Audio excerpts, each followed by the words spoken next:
¿Qué tal? ¿Cómo le va? Bienvenido. Estamos en nuestro programa de medicina en este día sábado con temas interesantísimos que nos ayudarán a mejorar nuestra calidad de vida. Soy Diego Hidalgo y así comenzamos.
El doctor Arturo Arabel es médico otorrino laringólogo y él trabaja para el hospital privado de nariz, garganta y oídos, y el tema elegido es HPV, pero en boca, en laringe.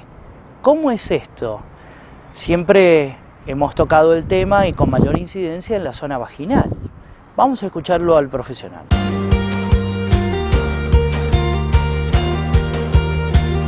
En nuestra especialidad, eso nosotros lo denominamos como papilomatosis, son lesiones como papiloma. El papiloma es una lesión verrugosa, vegetante, que tiene el aspecto de un racimo de uva o de una frutilla, es rugosa, obviamente de pequeño tamaño, y puede encontrarse en toda la parte aerodigestiva. Estamos hablando mucosa de la boca, pilares anteriores de la faringe, el paladar, y laringe. Ahí estamos hablando ya más concretamente de una papilomatosis laríngea. Esto está ocasionado por un virus que es el HPV. Ahí se conocen 60 subtipos de HPV, más o menos, incluso más, están descritos. Hay una predominancia o una, a ver, ¿cómo decirte? Los que encontramos nosotros, en general, son el 4, el 6, el 11, que son subtipos de baja malignidad. Son lesiones producidas por ese virus. Dentro de esos hay otros virus o hay otras cepas que son un poquito más con tendencia a la malignización. Por eso en general las lesiones que vemos son benignas, básicamente, pero que pueden malignizarse, eso es real. ¿Cuánto pueden malignizarse? Y el 2 a 3% de las lesiones tienden a malignizarse. Y hay algunos subtipos que tienen mayor predisposición a que esto ocurra.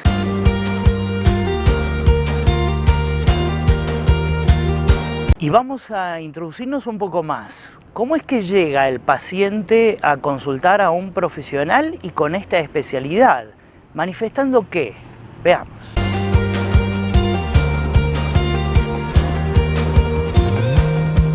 Muchas veces tenemos en la consulta diaria lesiones de este tipo vegetantes en el paladar. Hay un epitelio característico donde se juntan dos epitelios que donde tiende a formarse estas lesiones. Pero esas lesiones en general son lesiones, por lo menos en lo que es mi experiencia, lesiones aisladas, que muchas veces las biopsiamos, mandamos a la dermatológica y tenemos la confirmación diagnóstica.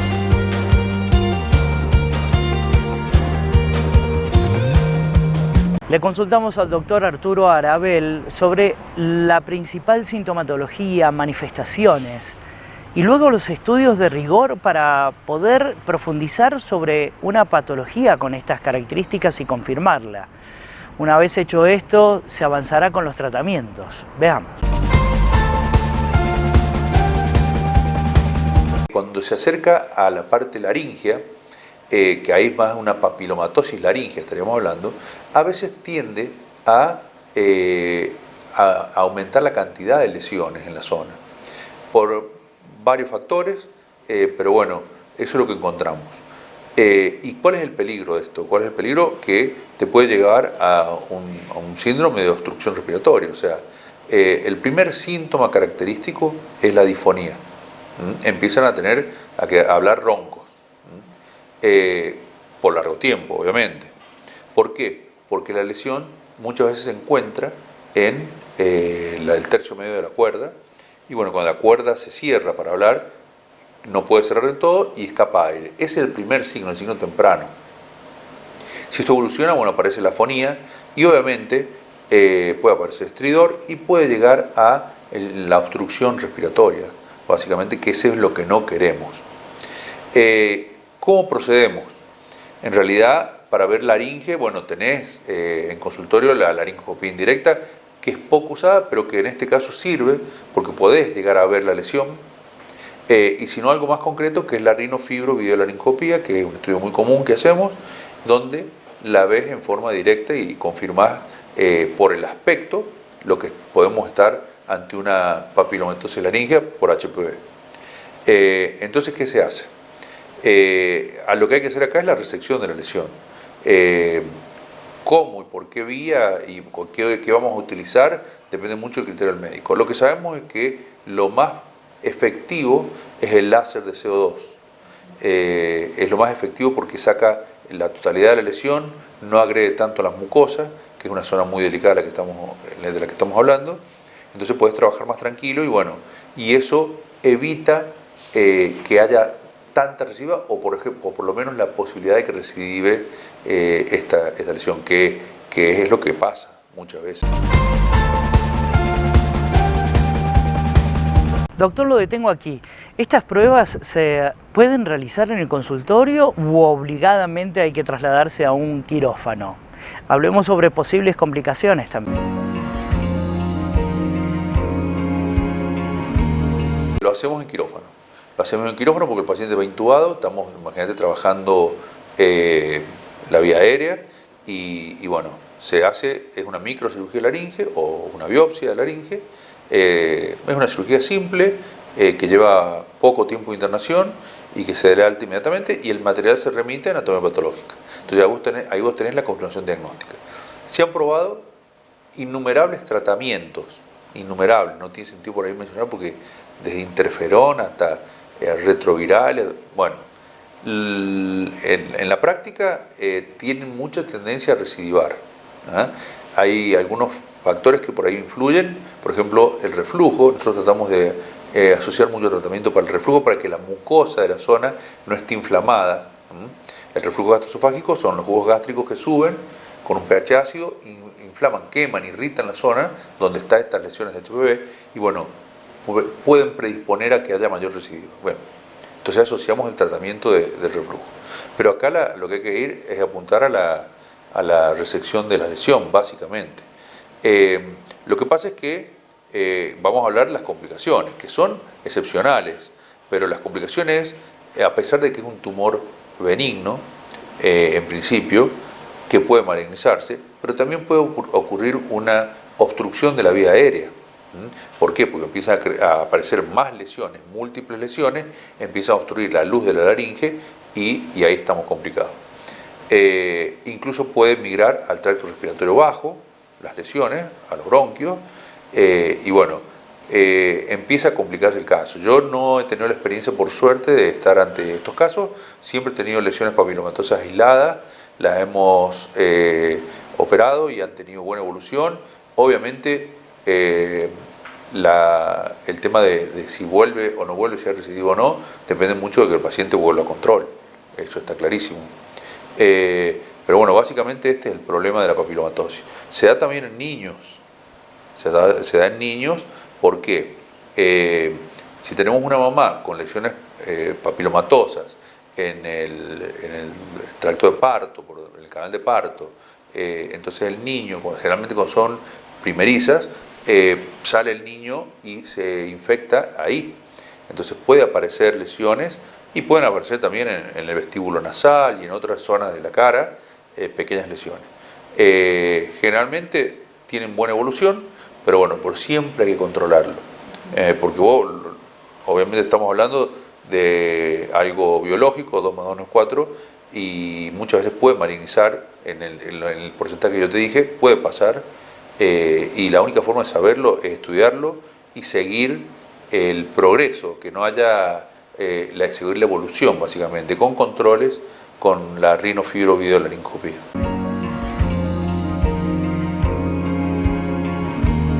Hemos hablado mucho de este tema y ligando inmediatamente a la mujer.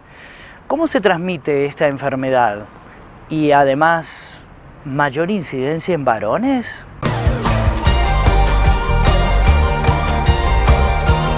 Encontramos más lesiones en hombres que en mujeres. Eso y está escrito en la bibliografía, se presenta más en hombres que en mujeres. ¿Por qué? No se sabe, pero sí. Y es una enfermedad, obviamente, de transmisión sexual que, bueno, con las prácticas sexuales, cuando el paciente tiene lesiones activas, no es lo ideal que tome contacto sexual o que, bueno, porque tenés posibilidades de contagio reales, básicamente. Obviamente que hay ciertos factores predisponentes que van a llevar a que se concrete el contagio, ¿no? Pero entonces lo que hay que hacer básicamente es ver la lesión, extraerla, extirparla. La estudiás y de paso sacaste la lesión. Bien. Si no hay lesiones activas, y bueno, por ahí el contagio puede ser casi excepcional, ¿entendés? Imagínate que mucha gente que tiene vida sexual activa es portador de HPV y ni se enteran básicamente, pero bueno, pero pueden contagiar. Entonces, de ahí que viene el estudio de esto. A nosotros nos caen por las lesiones en lo que es la vía aerodigestiva, que las podemos ver en el examen a veces común, incluso ellos vienen directamente a estudiarlo. Pero no siempre, no quiere decir que lleve al contagio. No saben por qué factor. Nosotros tenemos parejas donde, supongamos, el varón puede tener lesiones de HPV y la mujer no tiene nada. ¿Entendés? Entonces, hay muchos factores e incluso están en estudio, pero lo que sabemos es cómo manejar. Tenemos un protocolo y eso es lo que intentamos respetar. Muchos interrogantes vienen ahí, también en la pareja, porque vos decís, bueno, ¿por qué aparecen estas lesiones? Bueno, pero es lo que te vuelvo a repetir. Las personas que tienen vida sexual activa pueden estar expuestas a contagiarse de HPV en un alto porcentaje. Entonces, de ahí a que se estudia que contagien a otra pareja porque en su historia ya fueron contagiados, bueno, puede pasar, pero en general hay periodos de actividad e inactividad. Eso depende mucho de la cepa del HPV que está contagiado. Hay algunas cepas que tienden, te vuelvo a repetir, tendencia a la malignización. Hay otras cepas que tienen tendencia a que ser más agresivo, a crecer más lesiones, más verrugas, y bueno, y esas son las que tienen mayor predisposición por el contagio.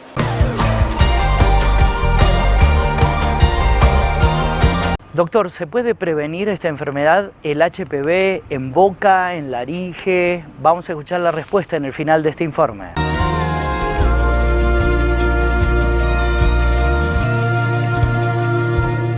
Obviamente, bueno, a ver, prevenir. Prevenir sería los cuidados para una vida sexual segura, obviamente usar protección, pero vuelvo a repetirte, vamos a los hechos prácticos, concretos. Se forma una pareja, el varón estuvo casado anteriormente y capaz que es portador del HPV y no tiene lesiones activas. ¿Cómo te enterás? ¿Entendés? Y bueno, y de golpe en algún momento pueden aparecer lesiones y contagiar a su actual pareja. Entonces es muy difícil llegar a la prevención total, ¿entendés? Pero sí, bueno, obviamente ahora con las vacunas del HPV en los niños, eso es clave, es muy importante. La única prevención real que viene es esa, es la única prevención.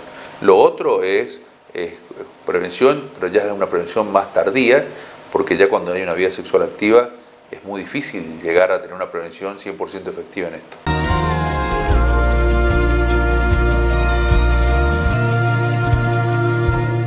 Vamos a hacer la primera pausa en nuestro programa. Como siempre, agradecerle a la firma Scorpio SRL que me viste y a mis amigos de la óptica Neovisión por los anteojos recetados. En minutos, cuando volvamos, estaremos hablando en profundidad en un informe especial sobre la anemia. Interesantísimo, imperdible, en minutos nada más.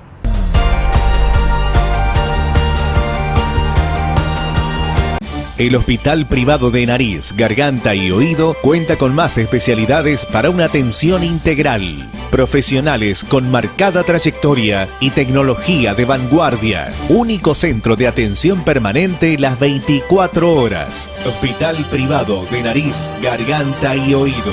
Junto a los sanjuaninos. Centro de Flebología y Láser. Trasladamos nuestro domicilio para una atención integral. Internación, quirófano y laboratorio de análisis. Los profesionales más reconocidos para dar solución a la enfermedad de las venas. Última tecnología. Centro de Flebología y Láser. En calle Güemes, 69 Norte. Teléfono 421-3773. Entre todos podemos combatir el dengue. Aplica las siguientes medidas de protección personal. Coloca, de ser posible, mallas mosquiteras en ventanas y puertas. Utiliza espirales, pastillas o líquidos fumigantes. Aplicar repelente en las partes expuestas del cuerpo, siguiendo las indicaciones de la etiqueta del producto. Coloca mosquiteros o tules sobre las cunas y camas. Usar ropa que minimice la exposición a picaduras. El mosquito del dengue solo transmite la enfermedad si antes picó a otra persona con el virus. Ante dudas, llama al Ministerio de Salud 430-7290 o al 422-2844. Ministerio de Salud, San Juan Gobierno.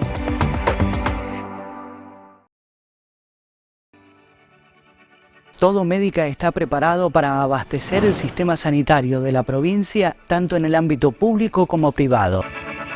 Todo Médica cuenta con marcas exclusivas, reconocidas a nivel internacional. Todo Médica San Juan es mi lugar de confianza. Todo Médica San Juan, productos para el cuidado de nuestra salud. La Asociación Médicos de Cabecera cambió su domicilio para ampliar sus servicios y brindar calidad en la atención de sus pacientes. Profesionales reconocidos con un amplio espectro de especialidades para proteger a los abuelos y sus familias. Encuéntrenos en General Paz 156 Oeste, entre Sarmiento y Entre Ríos. Teléfono 421-8222. Asociación Médicos de Cabecera. Salud de primer nivel.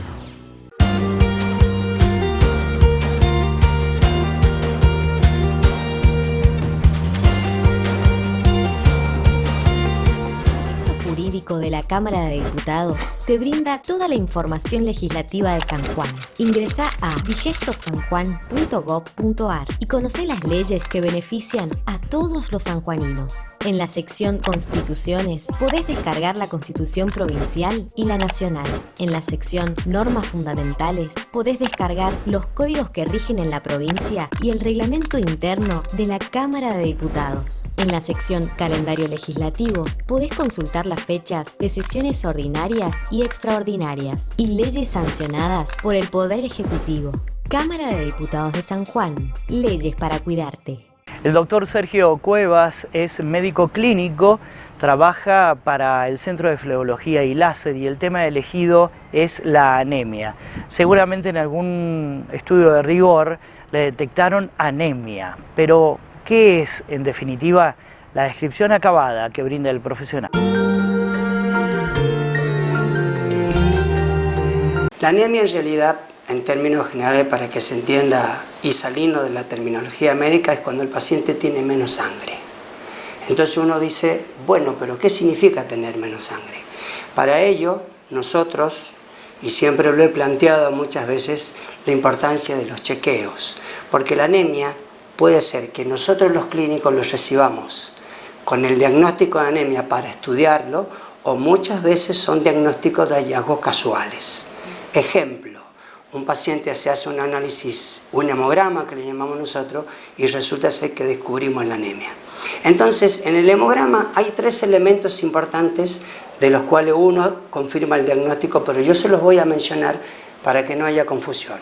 Una es la cantidad de los glóbulos rojos, que en definitiva no son tan importantes porque se modifican de acuerdo si el paciente está más hidratado o menos hidratado. El otro valor es el hematocrito, que también muchas veces se confunde, que puede estar más alto o más bajo, depende de si está más o menos hidratado. Y el que realmente confirma el diagnóstico de anemia se llama hemoglobina. Entonces aquí viene la primera clasificación. Cuando la mujer tiene anemia y cuando el hombre tiene anemia. La mujer tiene anemia cuando el valor de la hemoglobina es menor a 12 gramos. Y en el hombre tiene anemia cuando el valor de la hemoglobina es menor a 13 gramos. Entonces la gran pregunta y la gran inquietud de toda la gente es decir, ¿por qué nosotros los hombres tenemos más glóbulos rojos que las mujeres? La explicación es la siguiente, porque el hombre tiene más masa muscular, entonces tiene mayor cantidad de sangre y la mujer al tener menos masa muscular y más tejido adiposo contiene menos sangre. Ese es un parámetro importante. El otro parámetro importante es saber si la anemia, una vez que la tenemos más o menos localizada, es si la anemia es aguda o una anemia crónica. Porque muchas veces cuando nosotros recibimos al paciente, nosotros los clínicos y cualquier médico en general hace lo que se llama el primer examen general en la presentación clínica. Y muchas veces cuando nosotros lo miramos podemos encontrarnos que el paciente viene pálido y que cuando comenzamos con el interrogatorio nos cuenta que está fatigado, cansado, decaído, con sueño, con astenia que se llama, que es el cansancio producto de todo esto.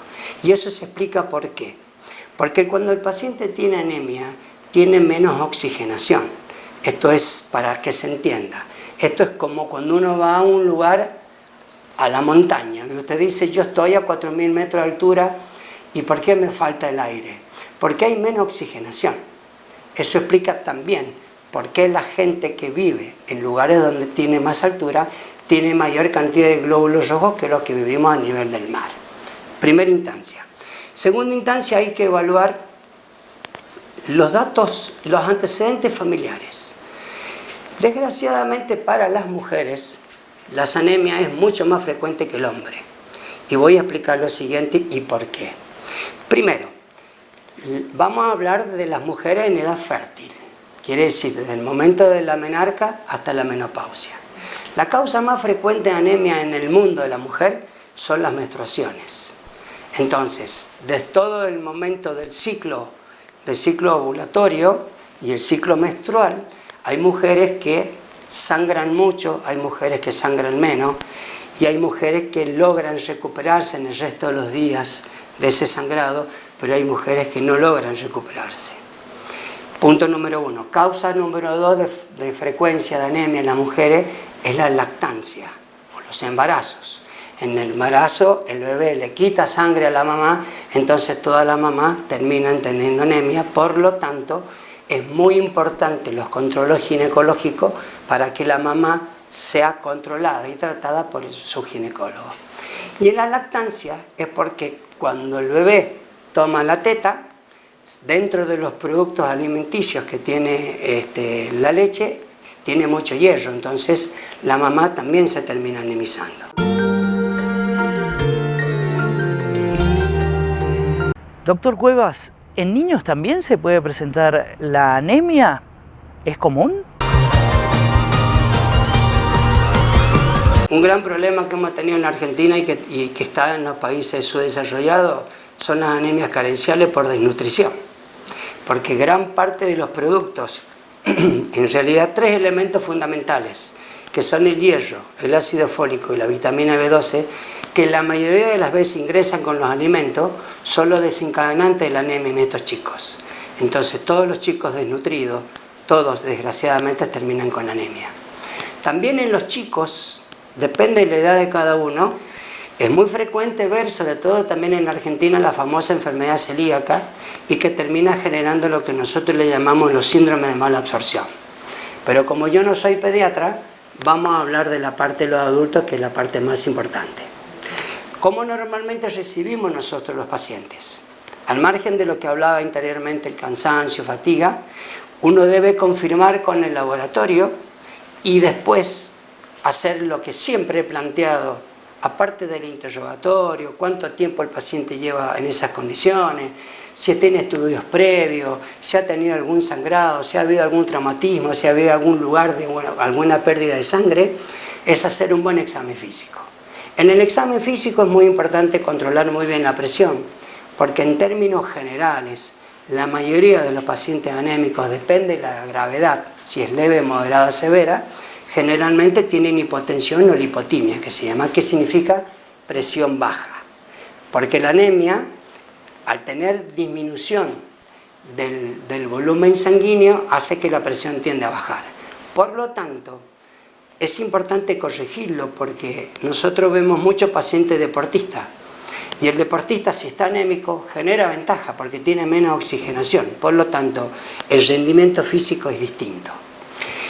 Dentro del examen físico también la frecuencia cardíaca. Si nosotros hacemos un examen físico y nos encontramos que el paciente está con taquicardia, que es aumento de la frecuencia cardíaca, lo primero que debemos pensar que el paciente puede estar anémico. ¿Qué otra cosa observamos?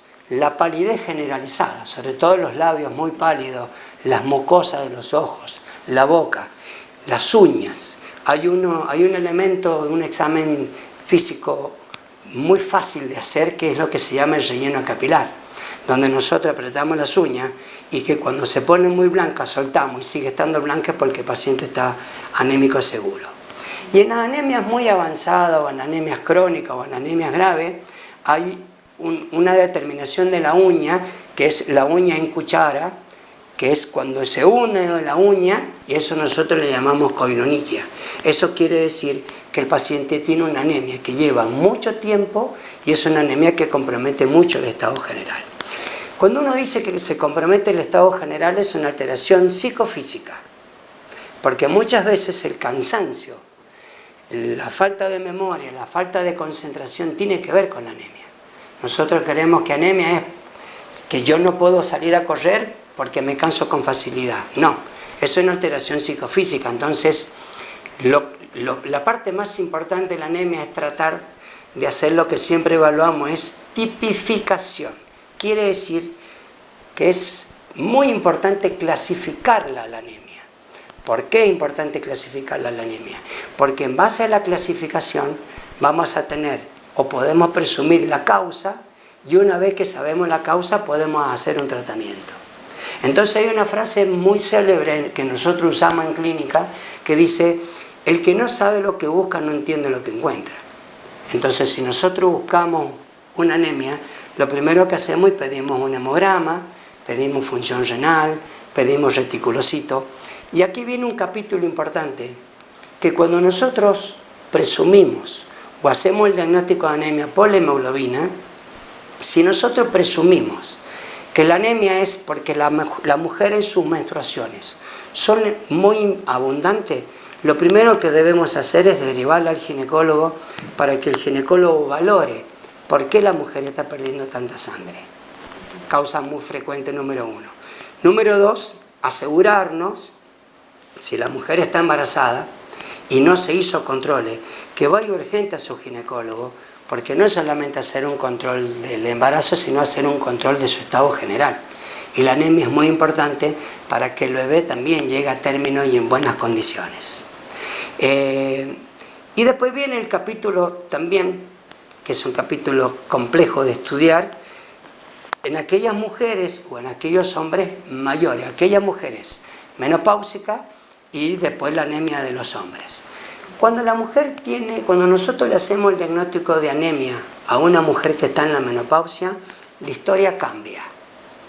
Porque sabemos que la mujer deja de menstruar, es imposible que esté embarazada y no va a tener lactancia.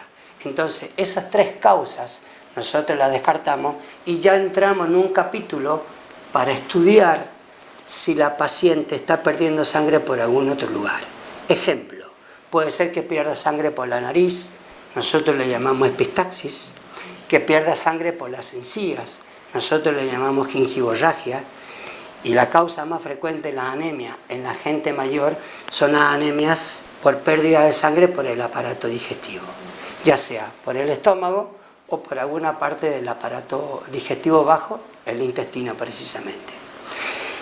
En el hombre es parecida a la situación, pero también la tenemos que clasificar en edades. Supongamos que sea un adulto joven de 40, 45 años, buen estado general, que se está alimentando bien. Lo primero que debemos pensar es que esté perdiendo sangre por el aparato digestivo, pero también se puede perder sangre por el aparato urinario.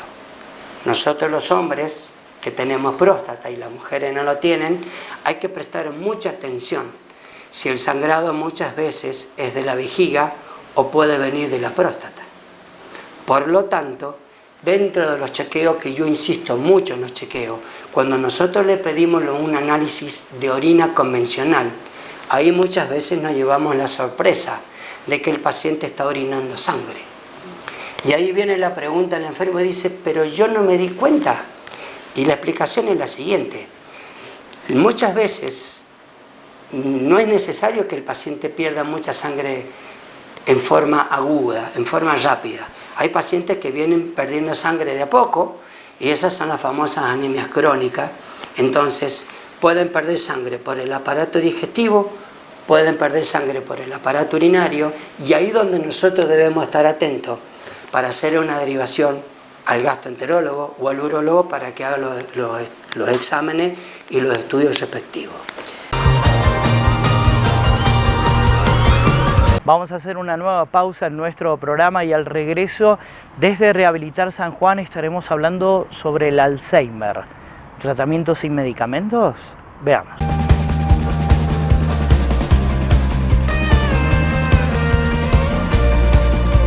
Ortopedia del Sur, del licenciado Jerónimo Galván, especialista en órtesis y prótesis, productos de ortopedia y rehabilitación, alquiler, fábrica de plantillas y calzado ortopédico, tecnología única en la provincia para el estudio de sus pies, calidad y atención personalizada, Libertador hacia el este, a una cuadra de Clínica El Castaño. Ortopedia del Sur, nos importa usted.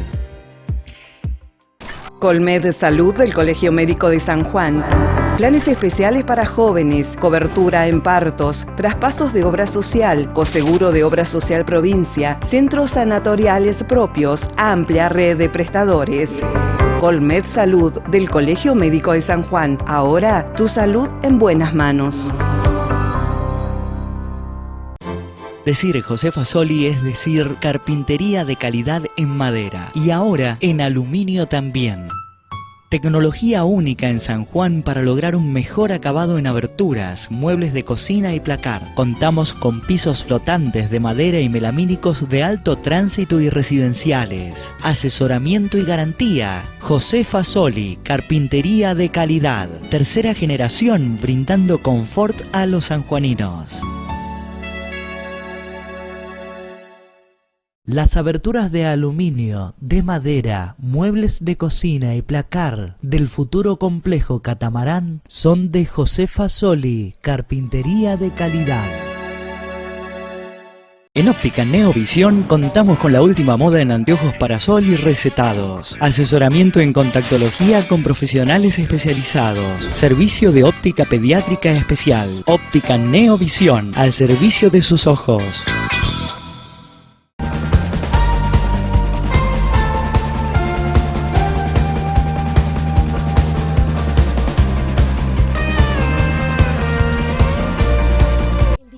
Jurídico de la Cámara de Diputados te brinda toda la información legislativa de San Juan.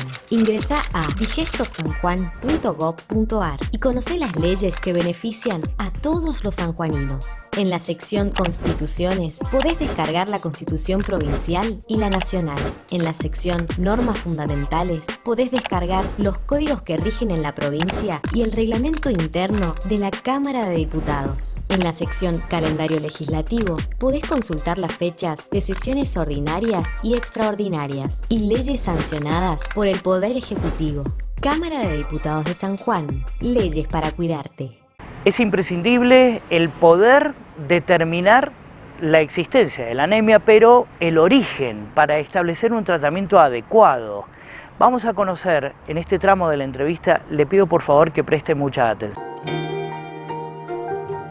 Tratamiento, primero, una vez que nosotros presumimos cuál es la causa de la anemia, la tenemos que confirmar con los hematólogos, que son los especialistas en sangre. Hema es sangre, tólogos son los que estudian la sangre. Entonces nosotros, es muy importante que estemos siempre al lado de los hematólogos, para que ellos o nosotros nos encarguemos, sobre todo ellos primero nos hagan un diagnóstico.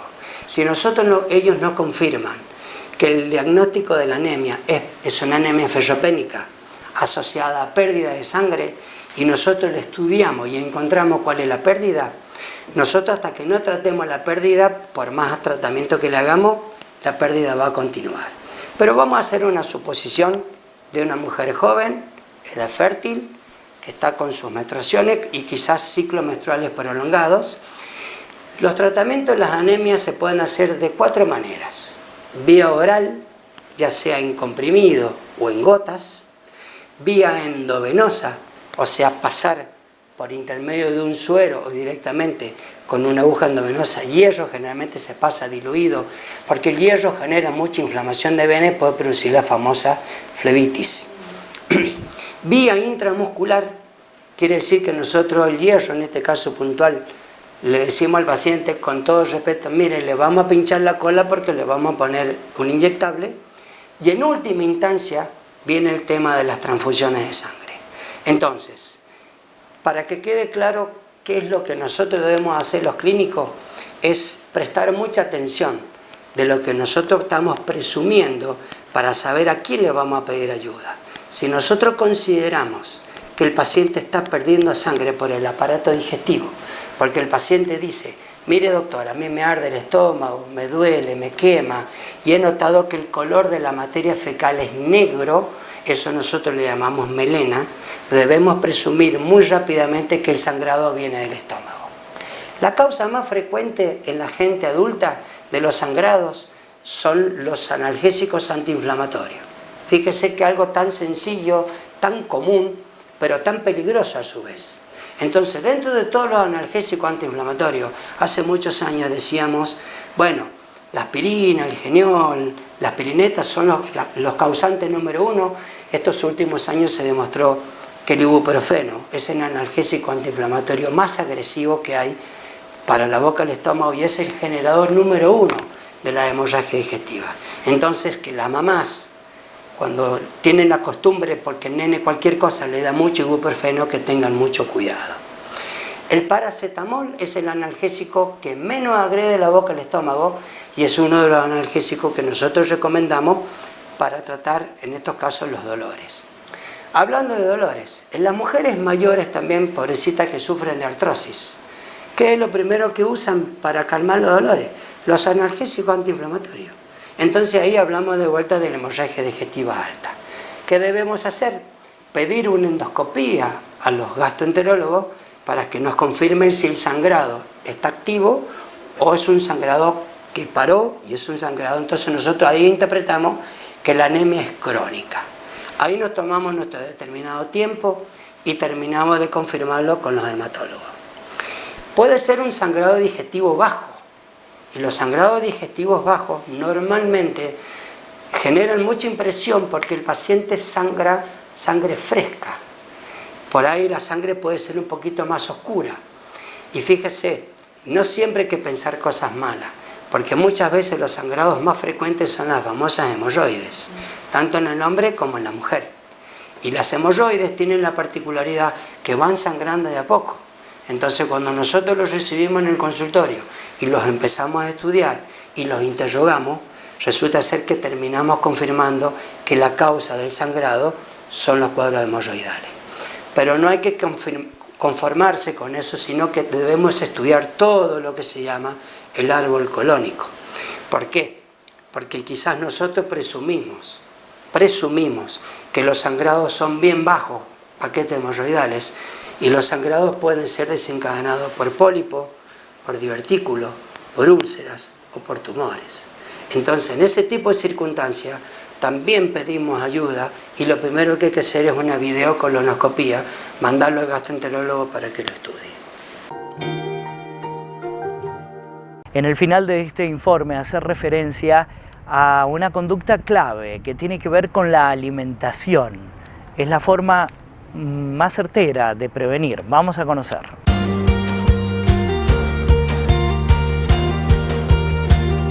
Supongamos que tenemos un paciente que la causa más frecuente de anemia es la anemia por pérdida, la anemia famosa, anemia ferropénica. Nosotros indicamos particularmente alimentos que contengan alto contenido de hierro, y hay dos alimentos que tienen mucho hierro que se llaman hígado y riñón. Lo que pasa es que cuando uno le explica al paciente que debe comerse un bifecito de hígado o comerse un poquito de riñón 1 o 2 veces por la semana, generalmente hacen una cara fea porque el hígado y el riñón normalmente no es de un agrado, menos si se trata de gente joven. Después vienen las legumbres y los cereales. Entonces la gente dice, pero ¿cómo voy a comer legumbres, poroto, garbanzo, lenteja con el calor? No, cómalo, pero hágalo en una ensalada fría. Puede preparar lenteja con un poquito de aceite, un poquito de perejil. Se pueden preparar porotos, se pueden preparar lentejas, se puede preparar avena, se puede preparar trigo. Entonces, verduras verdes. Las verduras verdes tienen altas concentraciones de hierro.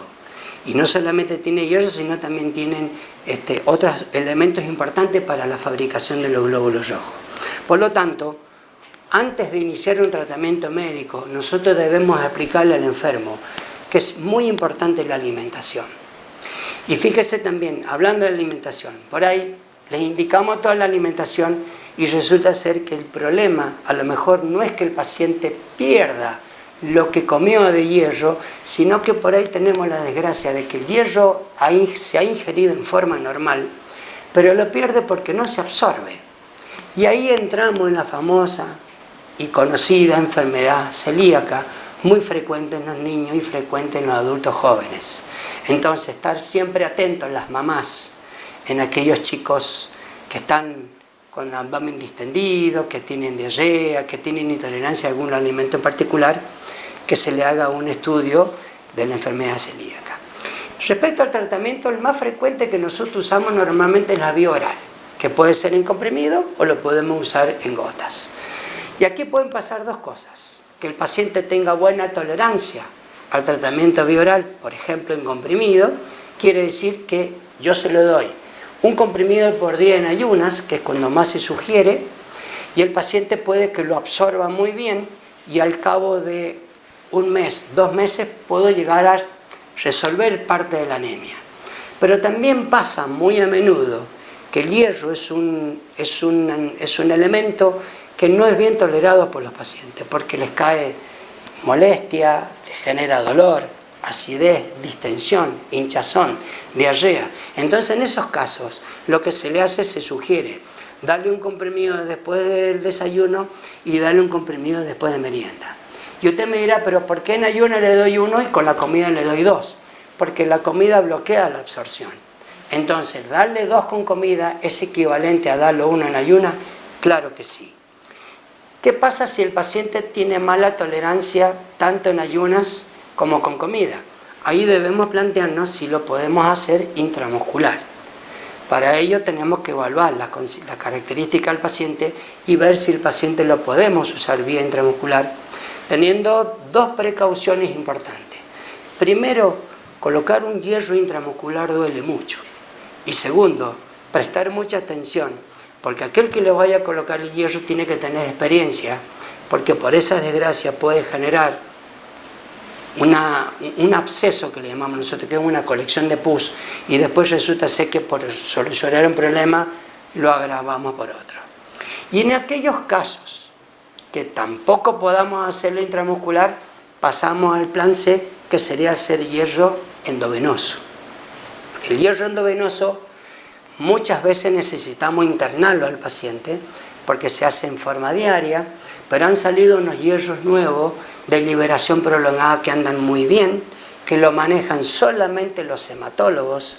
Ojo con esto, siempre hay que derivarlo al hematólogo porque el paciente debe quedar internado o por lo menos en observación por los efectos adversos o los efectos colaterales que pueda tener.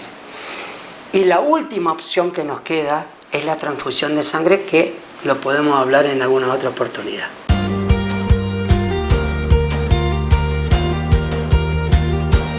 Hacemos la última pausa en nuestro programa y como siempre pedirle que tome papel y virome para agendar los datos importantes que llegan en nuestra guía profesional. Ya volvemos, no te vayas.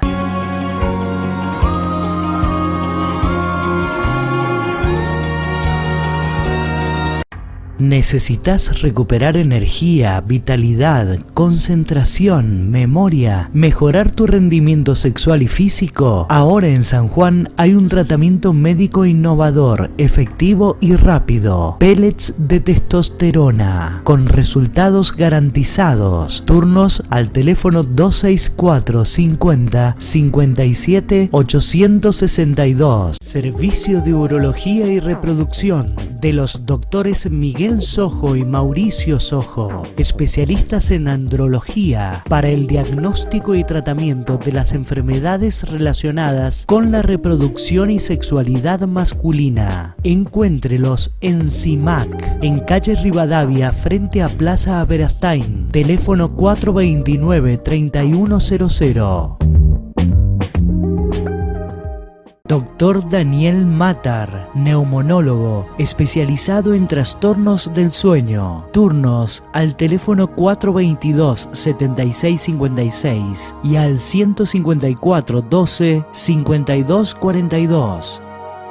Dr. Julio Ríos, cardiólogo clínico. Lo encuentra en el Instituto de Alergia, Asma e Inmunología, calle Mendoza, 830 Sur. Teléfono para turnos 421-3812.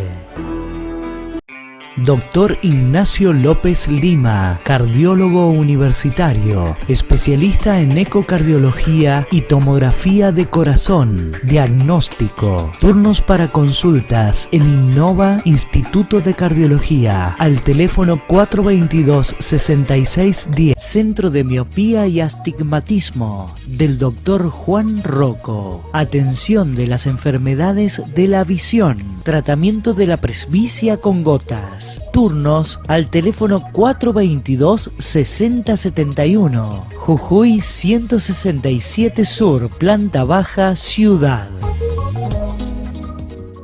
Dr. Rubén Balmaceda, médico especialista en coloproctología. Atención en Clínica Médica Córdoba, teléfono 432-2332. Y en Sanatorio Argentino, teléfono 430-3011.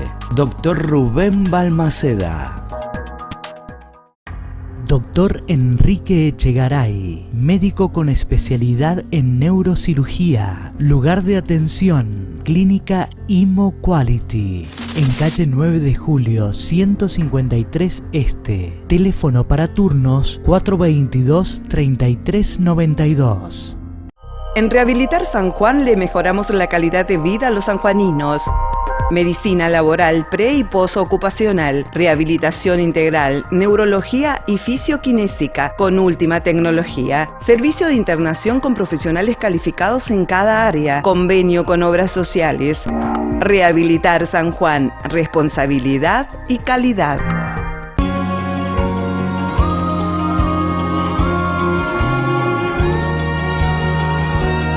Vamos a conversar con la licenciada en Neuropsicología, Sol Sazul. El tema elegido es una enfermedad degenerativa neurológica.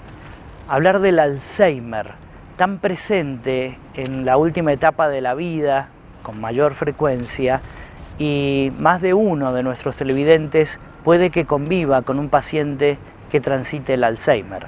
Vamos a definirlo junto a la profesional y conocer acabadamente sobre un posible tratamiento de rehabilitación.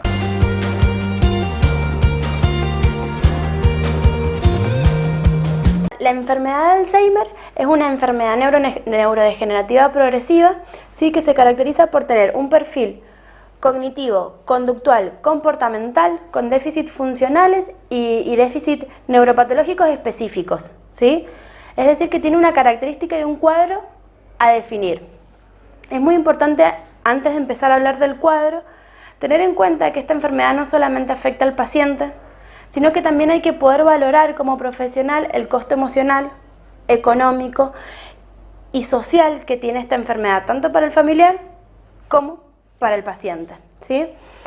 Antes de empezar a hablar de la definición de Alzheimer, a mí me gustaría hablar un poco de lo que es la epidemiología de la enfermedad. ¿Sí? Es una enfermedad que se comenzó diagnosticándose en el adulto mayor, 70, 75 años, y que actualmente se está empezando a diagnosticar en personas más jóvenes, 65. Hay dos tipos de variantes, entonces la variable familiar se diagnostica en personas más jóvenes, en 40, 45 años, siempre teniendo antecedentes de enfermedad de Alzheimer en la familia, ¿sí? Hay factores modificables y no modificables en el curso de la enfermedad de Alzheimer. Estos factores no modificables, ¿cuáles son? La historia familiar, esto que decíamos recién, tener pacientes que su mamá, que su papá tuvo enfermedad de Alzheimer, o sus hermanos. El género, porque se da más en personas femeninas que en varones, y la edad.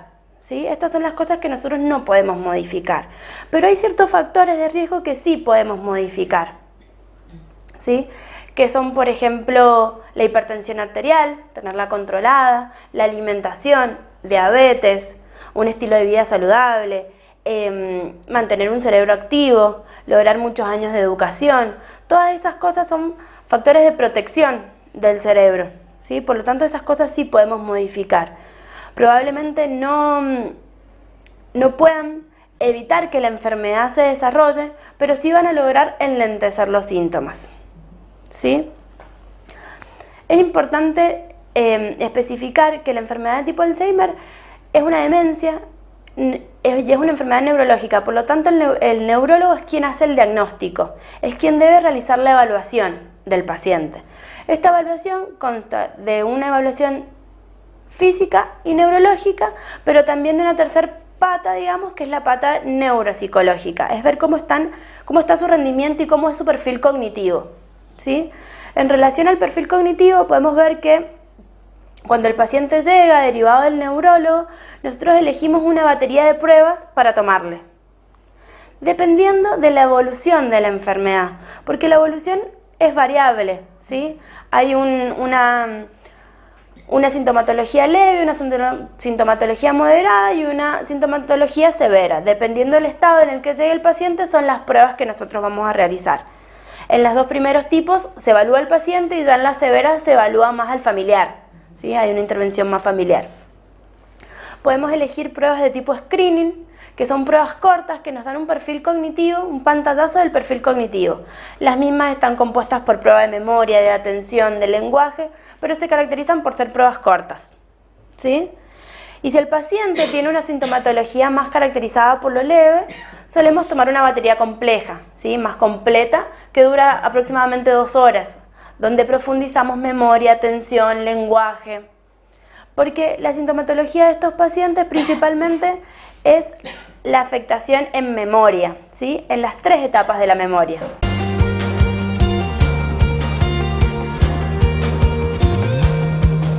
Nos detengamos aquí para determinar sobre las principales manifestaciones en el Alzheimer. El perfil cognitivo de los pacientes con un diagnóstico de enfermedad de Alzheimer es variable, ¿sí? Como habíamos dicho recién, la mayoría suele presentar quejas en memoria, ¿sí? En memoria a corto plazo.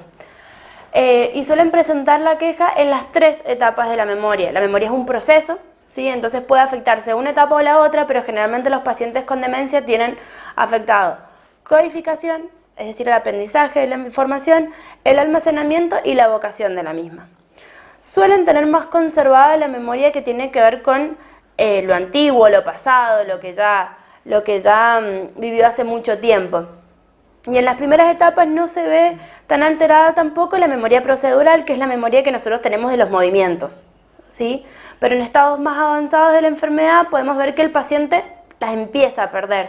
Nos damos cuenta de que por ahí no sabe cómo agarrar el tenedor o cómo lavarse los dientes, ¿sí? Y esto también es porque presentan un síntoma que se llama apraxia, que es la dificultad para la ejecución correcta del movimiento. Cómo tengo que agarrar el cepillo de dientes para lavarme los dientes, cómo tengo que peinarme, ¿sí? Entonces empiezan a perder esos conocimientos. También suelen tener dificultades en el lenguaje, ¿sí? Suelen tener algo que los pacientes, yo se los describo como la palabra en la punta de la lengua, se llama anomia, que es la incapacidad para decir la palabra correcta en el momento correcto. También tienen dificultad para denominar, ¿sí? Y suelen tener una baja fluencia semántica, es decir, que empiezan como a perder la definición de las cosas, ¿sí? Además, también muchas veces se ven fallas en la comprensión. ¿Viste? Cuando le damos al paciente 2 consignas, hay una que no la terminan de entender, no saben qué hacer con eso. Y también presentan fallas en lo que tiene que ver con las funciones ejecutivas, ¿sí? Con todo el funcionamiento frontal del cerebro. Suelen tener fallas para resolver problemas, fallas en memoria de trabajo, que es esta memoria para poder manipular la información de manera online y dar una respuesta. Mirá, papá, te voy a pedir que vayas a la pieza y busques el pullover negro, y llegan a la pieza y ¿a qué venía? ¿Qué es lo que iba a buscar?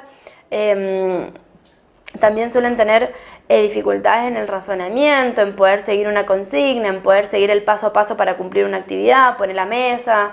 Sobre todo en estas consignas que son tan complejas y que tienen muchos pasos, suelen presentar síntomas los pacientes con demencia. Aparte de esto, nosotros nunca nos tenemos que olvidar como el aspecto psicológico de los pacientes que tienen demencia de tipo Alzheimer. Suelen ser pacientes irritables, suelen ser pacientes ansiosos, muestran determinada agitación o se comportan en el otro polo que es la apatía, la depresión, el desinterés, ¿sí? Pero esto también es propio de la enfermedad de tipo Alzheimer. Por eso es importante una evaluación interdisciplinaria y una rehabilitación interdisciplinaria que pueda tener en cuenta tanto los aspectos neurológicos, los aspectos cognitivos, los aspectos sociales y los aspectos emocionales. El Alzheimer no se puede curar definitivamente, pero se puede tratar. En muchos casos se acude a medicamentos, pero en esta oportunidad hablaremos de un tratamiento sin medicamentos. Propongo como el tratamiento no farmacológico que hacemos los psicólogos, que es la posibilidad de realizar rehabilitación cognitiva, ¿sí? Buscando enlentecer la aparición de los síntomas. No vamos a frenar la enfermedad, pero sí podemos enlentecer el deterioro, ¿sí? A través de ejercicios cognitivos, a través de una vida saludable, la realización de ejercicios que sean desafiantes para el paciente, tratar de sostener una vida social, ¿sí? Y bueno, después está todo el tratamiento farmacológico, que es la persona, el médico encargado de poder llevarlo a cabo.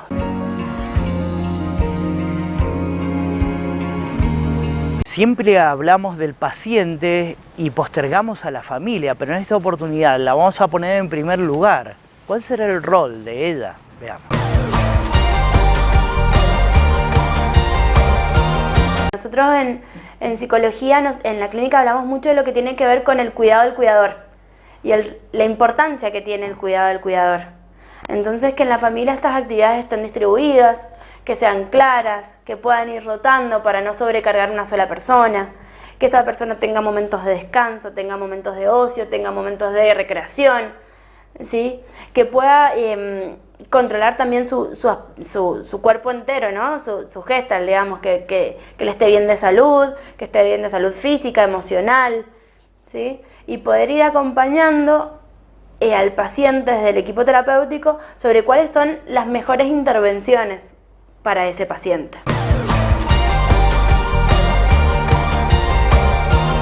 Y así llegamos al final de nuestro programa. El reencuentro será el próximo martes a las 19 con más temas que también nos ayuden a mejorar nuestra calidad de vida. Recordá, las vías de contacto estarán a tu disposición durante toda la semana para efectuar cualquier tipo de consultas y sugerencias. Y pedirte, por favor, hasta ese próximo encuentro, que cuides muchísimo, pero muchísimo tu salud. ¿Por qué? Porque nos interesa sobremanera que estés bien. Gracias por elegirnos, gracias por estar. Chao.